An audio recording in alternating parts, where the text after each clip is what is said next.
When Martin and Clara DeWitt moved to New Orleans, they didn't come for ghosts. They wanted a quieter life after decades in Chicago, something slow and warm. A city with stories but not necessarily hauntings. So when their realtor offered a historic 1920s Creole cottage in the Faubourg Marigny neighborhood, they didn't hesitate. It wasn't a grand mansion, but it had character: deep green shutters, wrought iron railings, and a sprawling porch shaded by an ancient oak. The previous owner, they were told, was Harry Anderson, the magician and actor, best known for his role on Night Court. He'd lived here reclusively, especially in his later years before his death in 2018. Clara was charmed by the story. Martin less so. "Magicians are good with tricks," he muttered the first night.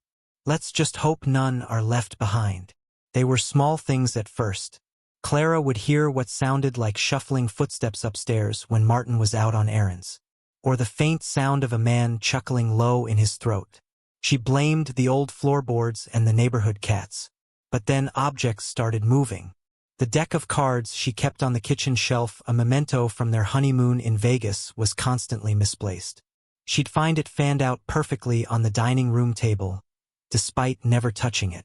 Once, she even found it arranged into a house of cards. Martin blamed her forgetfulness until it happened to him. He left a pocket watch, a gift from his father, on the nightstand. The next morning, it was gone. When he searched, he found it inside his locked desk drawer, sitting atop a magician's wand that neither of them owned. They discovered that the house's small study was Anderson's favorite room. It smelled faintly of old paper and wood polish. On the walls still hung framed posters of his Vegas shows, some signed and yellowed. Martin, a rationalist at heart, spent time in there trying to read, but he kept hearing what sounded like cards being shuffled behind him. Sometimes, a small bell would ring like the kind a magician uses on stage, though no such bell existed in the house. Clara insisted the room be kept locked at night, especially after she found Martin sleepwalking into it twice, staring blankly at the old posters as if he were watching a show no one else could see. Friends who visited noticed oddities immediately. One couple claimed that during dinner, they saw a man in a dark suit pass by the hallway mirror, but when they looked, no one was there. Another friend, a musician, stayed the night and swore that as he was falling asleep, he heard a whisper in his ear, "Pick a card." In an old desk drawer, Clara found a journal. Not Anderson's, but one that seemed to belong to a woman named Elizabeth, who had lived there briefly in the early 2000s. She wrote about Anderson performing private magic tricks for neighborhood children on the porch, but also mentioned the strange things that happened when he was alone, knocking sounds. Laughter in the walls, objects floating for a second before clattering to the ground. Her last entry was the most chilling. He says the house amplifies his magic, that it never turns off. He calls it a blessing. I'm not so sure anymore. One night, during a heavy storm, the power went out. Martin went to the study with a flashlight to find candles. Clara waited downstairs until she heard him call her name, but in a voice not quite his own. When she reached the doorway, Martin stood completely still, staring into the dark, his face expressionless. Then he whispered, in a deep, rasping voice, "Ladies and gentlemen, for my final act." Clara screamed. The lights flickered back on by themselves. Martin collapsed to the floor, gasping and shaking, unable to remember anything. They lasted another 2 months before moving out. They couldn't sleep. The laughter, the whispers, the faint smell of cigar smoke, Anderson's preferred indulgence, it was all too much. They sold the house quietly to a local preservationist who claimed not to believe in ghosts, but admitted that magicians leave stains on places, just like old performers do on theaters. To this day, neighbors say the house is still alive at night. Lights flicker without electricity, and sometimes, if you pass by at the right hour, you can hear a man's voice practicing card tricks alone in the dark. And if you listen carefully, he always ends the same way. "For my next trick, you'll have to stay." Clara hadn't intended to return. After they left, after the boxes had been packed and the keys handed over, she swore she'd never step foot on that porch again. Yet 3 months later, she stood beneath the great oak tree, its heavy limbs still creaking like bones in the thick New Orleans air, staring up at the green-shuttered house. It looked smaller now, or maybe just quieter. The porch swing still swayed gently though there was no wind, and for a moment she thought she saw a shadow moving behind the curtain in the front window. But it was just a trick of the light, or that's what she told herself. She hadn't told Martin she was coming back. He'd forbidden it, begged her not to, but something had kept pressing in her mind. Some unfinished thought or tug like a magician's invisible string, pulling her back to where it all started. The journal. She hadn't taken the journal with her. She needed to see it again. Clara climbed the steps, each board giving its familiar groan beneath her weight. She half expected the new owner, the preservationist, a thin, soft-spoken man named Dennis, to answer the door. But when she knocked, no one came. Instead, the door creaked open on its own. The air inside was cooler than she remembered, and smelled faintly of cigar smoke mixed with the dampness of old wood. Dust had already begun to gather in corners, and the house seemed to hum faintly, like the leftover vibration of a plucked string. She stepped inside, closing the door behind her. The house didn't feel empty. Her eyes adjusted to the dimness as she made her way past the living room, where the couch and coffee table stood exactly as they'd left them, though now, on the armrest, sat a deck of cards, fanned out in a perfect arc. She hadn't left those there. She stopped, watching, waiting. No sound came, no movement. The study was just down the hall, its door still shut. The brass knob, tarnished and cold under her palm, turned with resistance. Inside, the study was unchanged. The posters of Harry Anderson's performances still lined the walls. Harry the Hat, the street life of magic, Vegas nights, New Orleans days, his face always smiling, eyes twinkling with mischief even in the faded prints. The journal sat on the desk, exactly where she remembered. She approached slowly, feeling the weight of the room pressing on her shoulders, the air thick as if it resisted her intrusion. She picked up the journal, its leather cover cracked and soft with age. Before she could open it, a low thud sounded behind her. She turned sharply. The desk drawer she'd once found the magician's wand inside had slid open by itself. For a moment, Clara couldn't move. Inside the drawer was something new, a folded piece of paper. Hesitantly, she reached for it, unfolding it slowly. There, in sharp, confident handwriting, was a single sentence. "You don't leave without seeing the trick." Her breath caught. The door to the study clicked shut on its own, the sound sharp and final. And then, the faintest sound. The shuffling of cards, coming from somewhere just behind her ear. She turned. No one. But the posters on the wall, she was sure of it, had shifted. Harry's smiling face seemed just slightly turned, his eyes now fixed directly on her. The room grew darker, as if the light were being slowly swallowed by a closing curtain. Clara backed toward the door, fumbling for the knob, but it wouldn't turn. Then a voice, smooth and warm like an old vaudevillian showman, filled the room. "Ladies and gentlemen, welcome back to the show." The air grew colder, as though the walls themselves inhaled sharply. The desk chair, empty seconds ago, spun slowly, just enough to suggest that someone invisible had taken a seat. Clara's heartbeat thundered in her chest. She called out, "Who's there?" "Harry." Silence for a beat. Then the same voice again, just above a whisper. "You came back. That's the trick." A soft bell rang from the corner of the room. The journal in her hand began to feel hot, almost burning, and the pages fluttered wildly as if caught in a sudden wind that wasn't there. Clara wanted to scream, but her voice caught in her throat. She tried again at the doorknob, still locked, still cold, and in the reflection of the brass, she saw it. A figure behind her, indistinct but wearing a dark suit, a wide-brimmed hat casting a shadow over where its eyes should be. The figure lifted a hand, fingers spread like it was showing her an empty palm. Then, slowly, it curled them inward, the universal signal for pick a card. The house was waiting for her move, and Clara, frozen between fear and awe, realized she didn't know how to refuse. Clara's hand trembled at her side, her fingers twitching with an instinct she didn't understand, a half-remembered familiarity, as though some part of her knew this ritual, knew how the game was supposed to be played. She stared at the reflection of the figure behind her, trying to make sense of its blurred edges, its smoky form that seemed less a person and more a shadow given weight. The brim of the hat remained dipped forward, hiding its eyes, but the suggestion of a grin stretched faintly where the mouth should be thin and expectant. Another faint shuffle of cards echoed in the air, this time clearer, closer, as if someone were standing just behind her shoulder with a deck in hand. "Pick one," the voice murmured again. Right at her ear now, though, when she spun around, nothing was there. But the desk, the surface that had once held only the journal, now displayed a complete deck, spread face down like a fan. Each card's back marked with an elaborate red design she didn't recognize. She swallowed, her throat dry and thick. "Fine," she whispered aloud. "I'll pick one, but then you let me go." No response. Only that thick, suffocating air, as if the walls held their breath. Her hand hovered uncertainly over the cards. She didn't know why she was doing this, didn't know if playing along was a mistake, but she also knew, deep inside her bones, that refusing wasn't an option. Something in the house demanded a participant, an audience.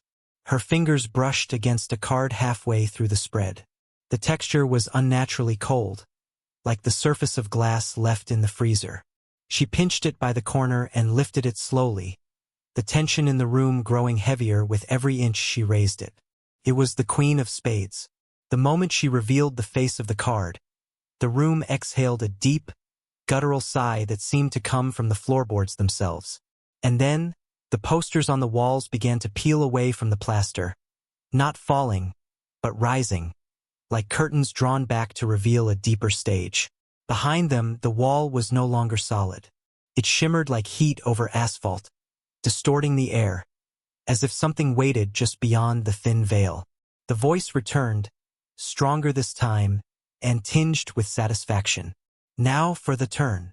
A low, melodic hum filled the study, like the opening chords of a magician's show, and Clara's vision swam the walls elongated.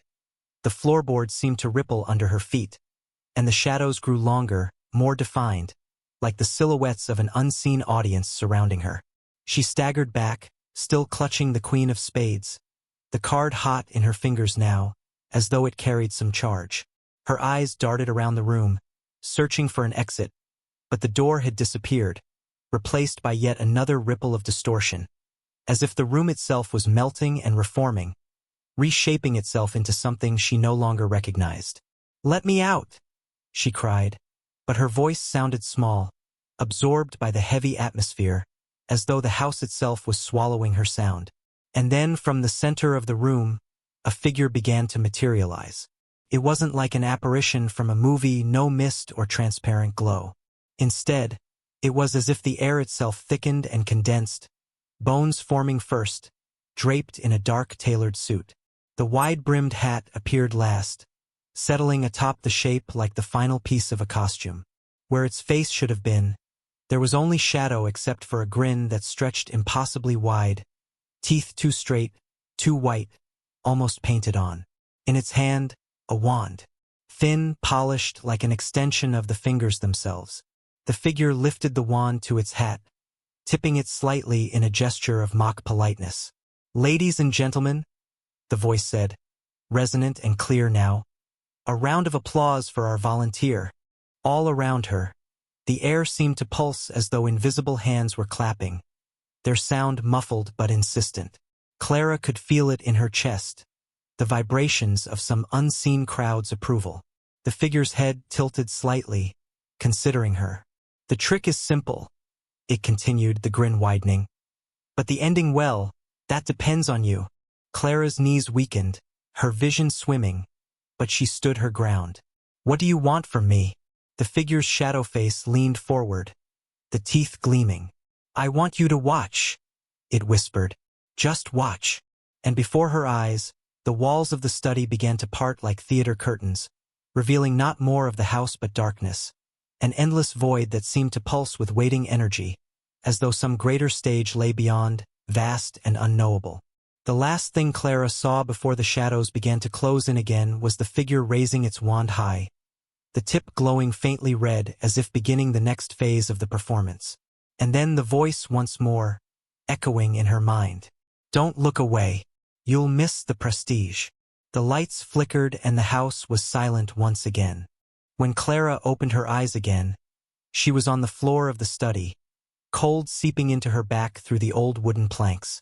The room looked the same as it always had, the posters back on the walls, the desk still in place, the journal closed neatly where she'd first seen it. For a long time, she lay there staring up at the ceiling, half expecting the figure in the suit to still be looming above her, hat brim casting shadows over its faceless grin. But there was nothing, just the creak of the house adjusting itself, the faint hum of the streetcar a few blocks away. Her hand still clutched the Queen of Spades. It felt warm, like it had been resting against her skin for hours. She sat up slowly, her limbs heavy and sluggish as if she'd woken from a deep anesthesia. The card was still crisp, but the face of the Queen, something about it was different now. The expression seemed off, the eyes darker, the painted smile tighter, almost knowing. Clara shoved the card into her pocket, staggered to her feet, and stumbled for the door. This time, the knob turned easily, and when she yanked it open, daylight flooded in. The house was still. No voice, no shadows. She fled without looking back, down the hall, past the living room where the deck of cards had now disappeared from the coffee table, and through the front door that she didn't bother closing. The sunlight outside was blinding, washing away the gloom of the house in an instant. She didn't stop until she reached the corner, heart pounding, chest burning for air. Only then did she dare look back. The house sat quietly under the heavy oak, its porch empty, its green shutters slightly ajar. Nothing moved. It looked like any other house on the block, just old wood and paint, a piece of history with stories no one believed. But in the upper window, the one belonging to the study, the curtain stirred. Just a little, like a hand pulling back fabric to peek out. And for a brief second, Clara thought she saw the dark shape of the hat, just the outline, framed in the window. She left New Orleans 2 days later, never telling Martin the full truth, not even when he noticed how quiet and pale she'd become. She told him she hadn't gone back, that the house was just a house. But the Queen of Spades never left her pocket. She tried to throw it away twice, once into the Mississippi River, once into a trash bin behind their hotel. But each morning after, it would reappear on the nightstand, neatly placed as though someone had returned it during the night. Martin didn't see it, only her. He thought it was a dream she was having, that the house had just left its mark on her mind. He didn't know that when she slept, she could hear the shuffle of cards in the dark corners of the room. That same voice, low and amused, always whispering, "You never looked away. That makes you mine." She stopped sleeping after that. By the time they returned to Chicago, Clara was gaunt, hollow-eyed, the shadows under her eyes deepening with each passing day. She couldn't close her eyes without seeing the walls of the study peeling back, couldn't escape the sound of invisible hands clapping softly in her ears, as though the show was still going, somewhere just beyond the veil of the waking world. Months passed. She stopped speaking of the house, though Martin tried, more than once, to coax the story from her. She stayed silent, staring at the Queen of Spades that now lived permanently on her nightstand. One night, Martin woke to the sound of her voice murmuring, soft, rhythmic, almost reverent. He sat up, turning toward her, but what he saw froze him. Clara, sitting upright in bed, her hands moving as if shuffling an invisible deck, her eyes wide open but unseeing. Her lips moved steadily. "Ladies and gentlemen, for my next trick." Her hands fanned nothingness, yet he swore he saw shadows of cards, outlines made of air and something colder than air. Then she turned her head slowly toward him, eyes fixed, mouth smiling in a way that was no longer her own. "Don't look away, Martin," she whispered in a voice not quite hers. "You'll miss the prestige." The lights in the room flickered, the air grew cold, and in the corner of the bedroom, just beyond the glow of the nightlight, a figure stood watching, a silhouette in a dark suit, wide-brimmed hat lowered, hands folded neatly over the silver tip of a magician's wand, smiling, waiting for the next trick. And Martin, trembling under the covers, did not dare look away. Martin couldn't breathe. His chest felt crushed by a pressure that wasn't physical, a suffocating dread that pinned him to the bed. He wanted to reach out to Clara, to shake her back to herself, but his arms felt heavy, as though the air had thickened into syrup. In the corner, the shadowed figure remained still, watching, measuring, like a stage performer waiting for the next line, the next cue. And then it stepped forward. The motion was slow, deliberate, as if savoring the moment. The outline of the suit grew clearer, the fabric sharp against the blackness of the room, yet the face still nothing but shadow. The only thing visible was the grin, painted across the darkness like a cruel crescent moon.